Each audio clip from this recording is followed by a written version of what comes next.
बुरहानपुर के दिल की धड़कन कहे जाने वाले पावरलूम उद्योग पहले से सरकार की उपेक्षा की मार झेल रहा था और अब पिछले एक साल से कोरोना के चलते बनी विषम परिस्थितियों से जबरदस्त आर्थिक मंदी की मार के चलते बंद होने की कगार पर है।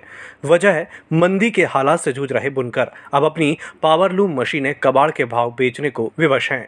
शहर में 40,000 से अधिक पावरलूम संचालित किए जा रहे हैं, जिससे प्रत्यक्ष और अप्रत्यक्ष रूप से 1 लाख परिवार अपनी रोजी रोटी कमाते हैं। लेकिन पिछले साल लगे लॉकडाउन और इस साल 15 अप्रैल से लगे लॉकडाउन ने पूरी तरह से पावरलूम उद्योग की कमर तोड़कर रख दी है।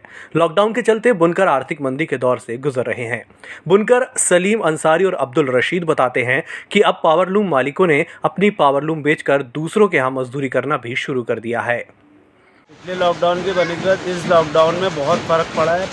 50% का पावरलूम बुनकर को मजदूरी नहीं मिल पा रही है और जो बुनकर है, वो जो मालिक है, वो बुनकर बन गए हैं। यहाँ तक के लूम जो है तो पावरलूम भंगार में टूट के बिकने की कगार पर आ गए हैं और मजदूरी पर्याप्त मात्रा में नहीं मिल रही है। हम घर छोड़ के दूसरी जगह, इस जगह से उस जगह जा नहीं सकते। यहाँ तक के यानी बाहर के गांव में अपने माल बेचने के लिए भी नहीं आ जा सकते। सरकार से हमारी ये मांग है कि पर्याप्त मात्रा में मजदूरी मिले, पावरलूम में जो कोन बीम है वो पर्याप्त मात्रा में मिले। जो है तो बिजली के बिल इतने ज़्यादा आ रहे हैं क्या कि हमको पावरलूम बेचने पे मजबूर हो गया हम क्या, और दिन पे दिन हालात उसके ख़राब होते चले जा रहे हैं और सरकार भी इसके ऊपर कोई ध्यान नहीं देती है।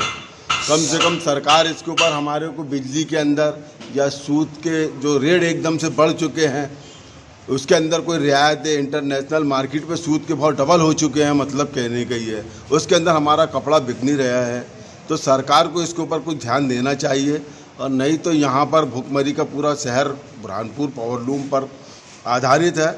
अगर इसके ऊपर सरकार ने कोई ध्यान नहीं दिया तो पूरा शहर बहुत जल्द भुखमरी की कगार पर पहुँचेगा। पावरलूम उद्योग को बचाए रखने के लिए जहां बुनकरों की संस्था के अध्यक्ष रियाज अंसारी और मध्य प्रदेश राज्य पावरलूम फेडरेशन के उपाध्यक्ष आरिफ अंसारी ने अपने स्तर से अथक कोशिश की है, बावजूद उसके पावरलूम उद्योग को जीवित रखने के लिए सरकार के पास कोई कार्य योजना नहीं है। ये पिछले 1.5 साल से जब से लॉकडाउन हुआ है, पावरलूम इंडस्ट्री का पूरा काम ठप हो चुका है। करीब 30 से 35% का उत्पादन रह गया है बुनकरों का। जिनको काम मिल रहा है उनका खर्चे पूरे नहीं हो रहे हैं। जो किसी के पावरलूम बन पड़े, जो माल तैयार हो रहा है वो बाहर बिक नहीं रहा है और यार्न के रेट अब होते जा रहे हैं। उसके कारण कॉस्टिंग बढ़ रही है तो बाहर के मार्केट में माल नहीं बिक रहा है। इसी तरह जो कुछ ऑर्डर गवर्नमेंट से मिलते थे पावरलूम इंडस्ट्री के, यानी बेडशीट वगैरह के स्पेस के, वो नहीं मिल रहा है। फेडरेशन अभी 30% लोग से भी कम लोगों को काम दे पा रहे हैं जो सदस्य समिति है वहाँ पर, और हमारे खर्चे नहीं निकल पा रहे। 1.5 साल से हमारे स्टाफ की पेमेंट नहीं कर पा रहे।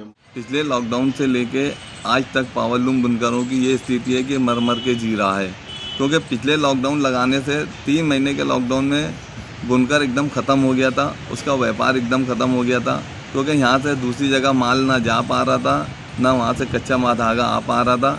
इस वजह से बुनकर बिल्कुल लाचारी की ज़िंदगी गुजारते हुए 3 महीने का लॉकडाउन पिछले वक्त गुजारा।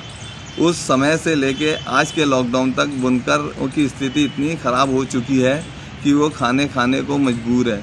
साथ ही साथ गवर्नमेंट की कोई भी पॉलिसी पिछले लॉकडाउन से लेके आज तक नहीं आई है कि बुनकरों को हमने 3 महीने की बिल माफ़ करने, 3 महीने पावरलूम बंद थे तो हमने 3 महीने पावरलूम बंद की सहूलत मांगी थी गवर्नमेंट से कि 3 महीने के पावरलूम माफ़ किए जाएँ। तो शासन ने हमारे एक बात को ना सुनी और हमारी बातों को अनदेखा कर दिया। उसके बाद हमने शासन से कहा कि बुनकरों को कोई आर्थिक मदद की जाए, तो बुनकरों को कोई आर्थिक मदद भी नहीं की। बुरहानपुर से EMS टीवी के लिए अकील आज़ाद की रिपोर्ट।